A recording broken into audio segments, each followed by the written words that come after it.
with a place in the Europa League. Red Star are out of Europe, and that draw, it's at 11 on Monday. You can see it on the RTE Player and also on RTE News Now. And Didi, let's get straight in and look at this astonishing save at the end in the 92nd minute from Becker. But they had plenty of chances to be ahead by 2, 3 or 4 goals, Liverpool, and then, as it always happens, ball comes in.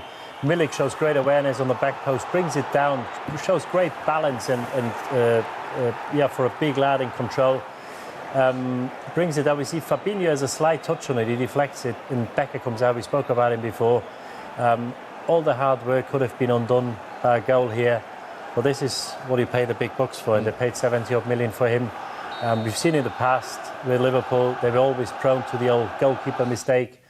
This guy makes all the difference. He didn't have much to do today, but what he did do in the last minute saved them the game and gave him a place in the last 16. Stephen, all the Liverpool chances, and I suppose as the longer the game went on and they kept creating chance after chance after chance, you were expecting a twist. Now, it very nearly came. Thankfully for Liverpool, it didn't. But they had enough chances to win 3 or 4 games here. They create so many chances. Driving forward, pace, Mane, Salah, everybody, and just missing the target, going through on goal.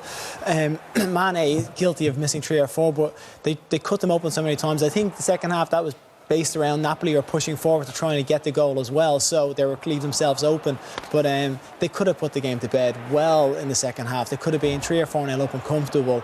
And to be honest, you kind of felt, are they going to rue missing these chances? And that save from Alisson has kept them in it. But it was just relentless from Liverpool. Constant attacks, constant breaking down the play and a quick counter-attack. Salah goes through her again and chips. It was ongoing. I think they had 22 attempts in the whole game, which is phenomenal. And it's unlike them not to put them away as well, because they have such clinical finishers. But they're lucky they got away with missing them because their goalkeeper came up trumps them. Just on and on. They just keep on going. It was relentless for them.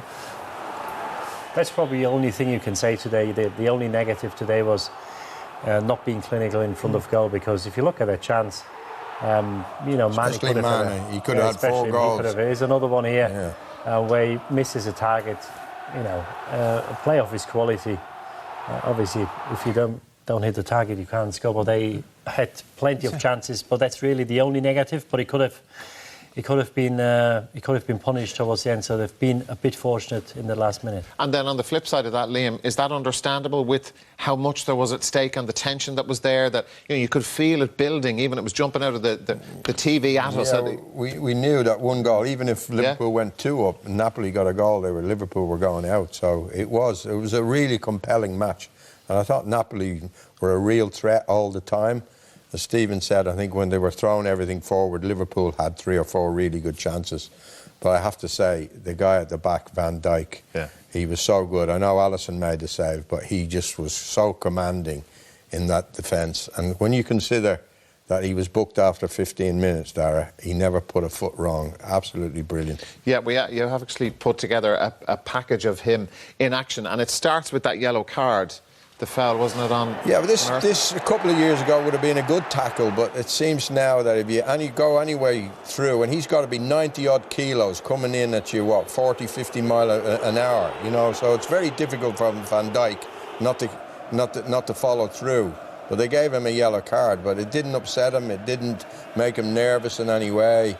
And, watch this very, very good interception. Insigne was at the back post there. Here he shows his pace and his power.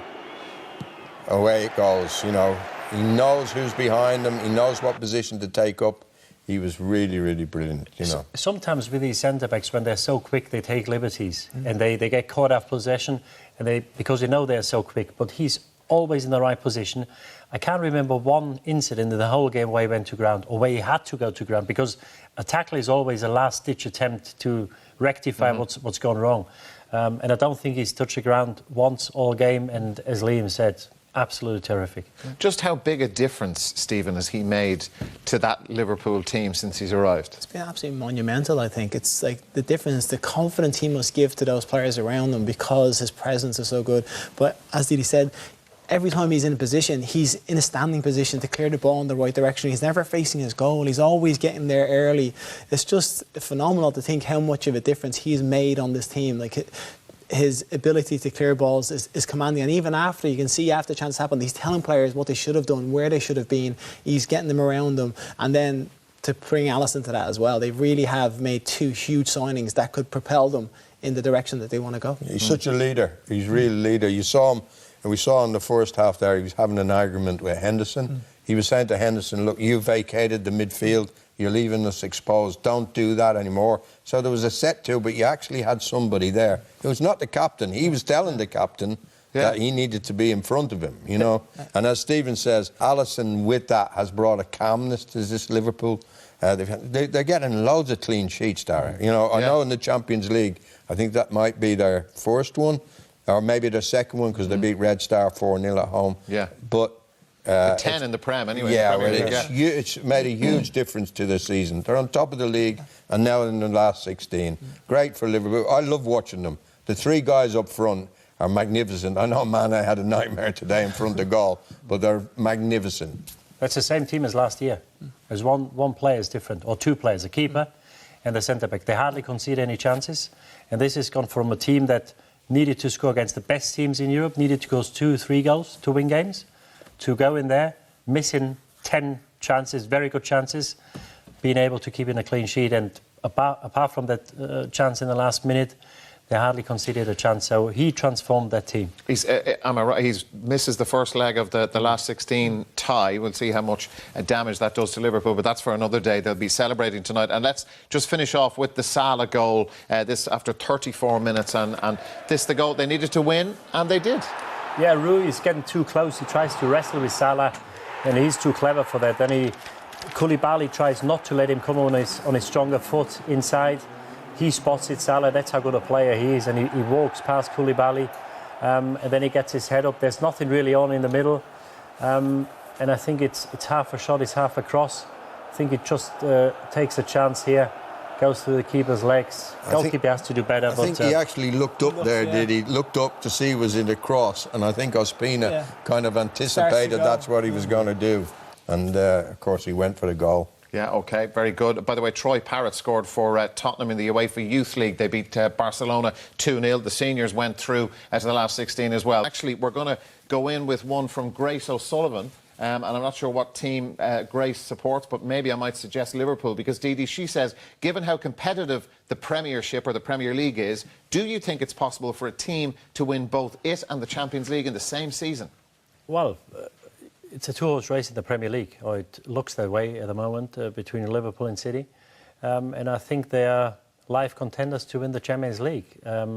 Is it possible? Yes, of course it is. But we know how hard it is to win the Champions League. Liverpool went close last year.